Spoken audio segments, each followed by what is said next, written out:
Olha, o ministro da Fazenda, Fernando Haddad, desconversou sobre um possível aporte para os Correios, por conta da crise que a estatal está vivendo. Vamos então conversar com o Misael Mainetti, que vai trazer as informações para a gente, porque o ministro fez uma menção ali ao arcabouço fiscal. Conta aí, Misael.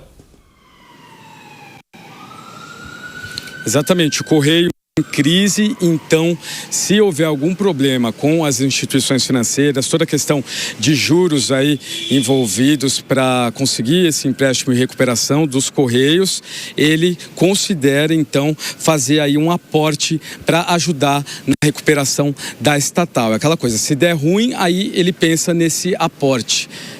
Se der ruim é muito de interior, né, Evandro? Vou continuar aqui com... Se não der certo, né, se não for dessa maneira, aí ele pretende realmente tentar esse aporte. A gente tem essa declaração do ministro. Acompanhe.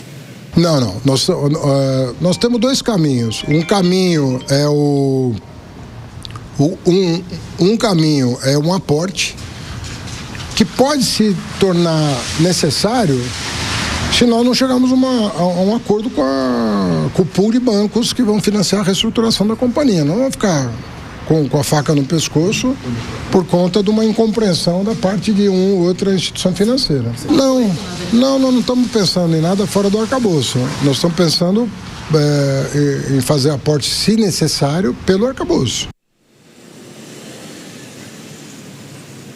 Sem faca no pescoço e, como ele disse, sem se prejudicar, estão pensando no arcabouço. O ministro declarou também que as conversas avançaram para uma solução de reestruturação e afirmou ser necessário ter uma taxa de juros compatível com a recuperação da companhia. Lembrando também, em relação ao orçamento do ano que vem, que o ministro da Fazenda declarou que para fechar o projeto de lei orçamentária anual do ano que vem, é necessária a aprovação do projeto com o corte de benefícios tributários no Legislativo. O projeto de lei complementar, ele ainda segue em discussão no Congresso e a medida abre um espaço aí para o valor de 20 bilhões de reais no orçamento de 2026. Evandro? Muito obrigado, viu, Misael Mainetti? E é muito interessante, Misa, a sua tentativa de institucionalizar o deu ruim. Porque você fala assim, deu ruim. E aí o Misael falou de maneira elegante aqui no... porque se der ruim, né, Misael? Mas ficou bom. Não deu ruim não, ficou bom, viu, meu amigo? Ficou bom, porque às vezes dá ruim, né? Valeu, Miss. Vai embora. Você levanta para o Misael cortar, não tem jeito. Eu quero retomar a conversa sobre o possível aporte para os Correios e a maneira como o ministro da Fazenda vem falando sobre isso. O Bruno Musa, o ministro menciona, se tiver com a faca no pescoço, o governo não vai deixar de atender a uma situação por falta de vontade de um banco ou outro.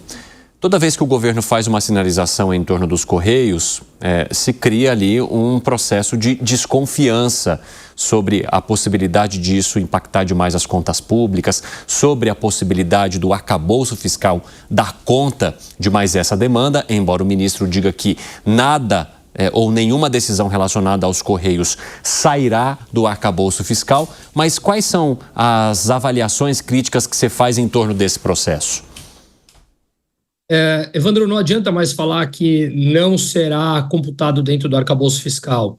Já há grandes matérias de jornais de grande circulação mostrando que os gastos no Lula 3 fora do arcabouço fiscal superam os 300 bilhões de reais. Ou seja, o resultado fiscal primário dentro do arcabouço ele já não vale mais nada, porque descobriram as artimanhas, criação de fundos, por exemplo, que são abastecidos com dinheiro público e esses sim são destinados aos programas, como auxílio, o pé de meia, auxílio gás, etc., os gastos do Rio Grande do Sul e tudo mais, só que são computados na dívida frente ao PIB. Então, todo mundo já percebeu isso e não vale mais a pena olhar, porque ali é como você, no teu orçamento doméstico, falar, ora, os gastos com o meu cartão de crédito estão muito altos, então eu não quero colocar na aba do Excel. Eu vou colocar ali no papelzinho e esconder debaixo da geladeira, mas a tua dívida, ela continua crescendo. No aporte dos Correios, como eu mencionei, a coisa ela é torta por natureza, Evandro. Segundo as principais pesquisas do próprio governo, tem 3 cenários de avaliação, de validação do Correio, ou seja, quanto ele vale de fato? Como você pega uma empresa? Quanto vale uma empresa? Foi feita essa mesma análise com os Correios e 3 análises mostram o seguinte: no cenário mais otimista de todos, ela vale entre 15 e 16 bilhões. No cenário normal, ela valeria 12 a 13 bi. Isso sem contar o aporte de 20 bi, tá? Imaginando que ela não precisasse desse aporte de 20 bi. E no cenário pessimista, ela vale algo como entre 8 e 10 bi. Se você partir do cenário otimista, que obviamente ele nunca é concretizado, partamos desse princípio, mesmo assim, que o Correios valem 15 bilhões de reais. Você aportaria 20 bilhões em uma empresa que vale 15?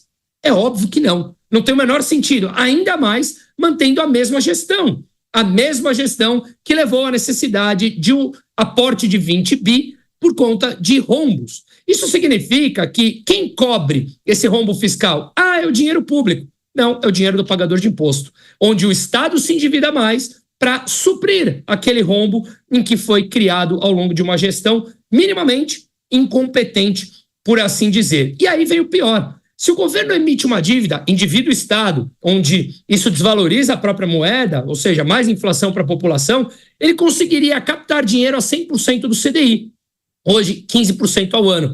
Só que os bancos ofereceram emprestar, por conta do risco, a 136% do CDI, algo como 20% mais ou menos. Só que o governo achou caro.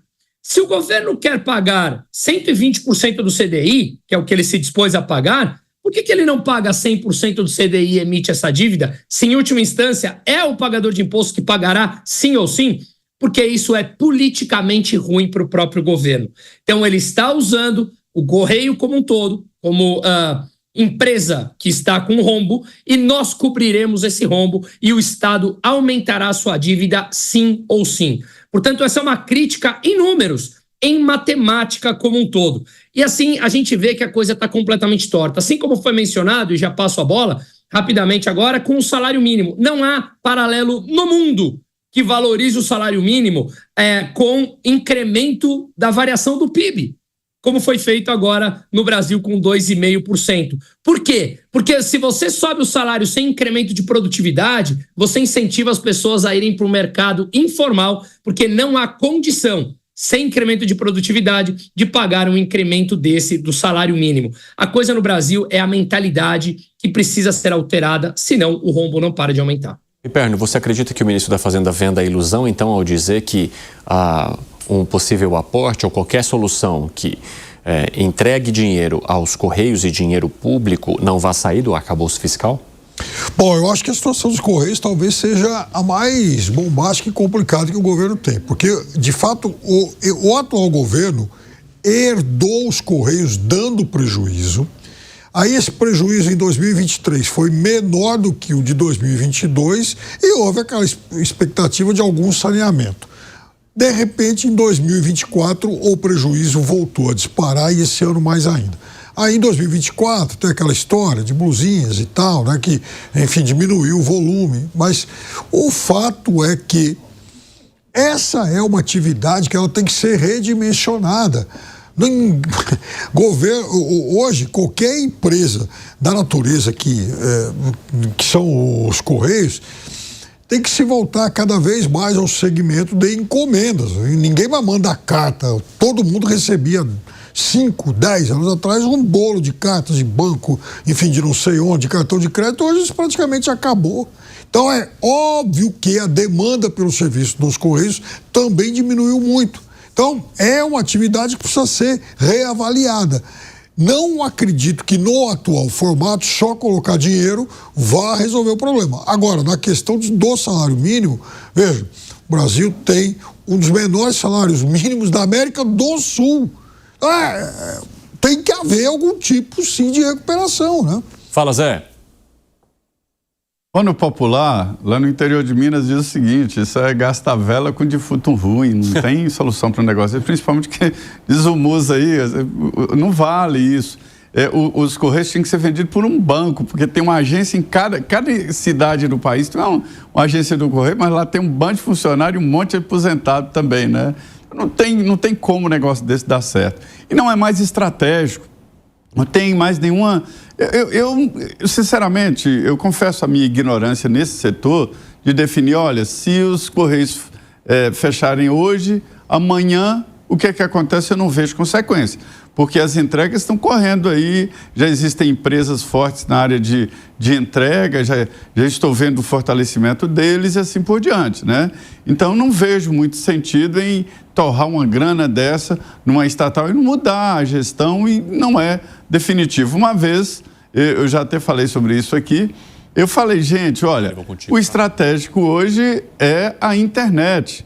Nós temos que ter uma internet para o governo federal, isso eu falei na época em que a Dilma foi pirateada e pegaram todos os e-mails da presidência da República, porque anda pela internet comum. Agora não, já tem uma certa proteção, uma internet própria. Aí me ligaram, o deputado me ligou, não, pelo amor de Deus, não repita isso, porque senão eles vão criar a Interbras, ou internet brasileira, uma nova estatal. Mas é o seguinte, não precisa mais dos Correios, e é privatizar a qualquer custo. Eu não entendo esse debate. Sinceramente, eu não entendo esse debate. É extinguir e pronto.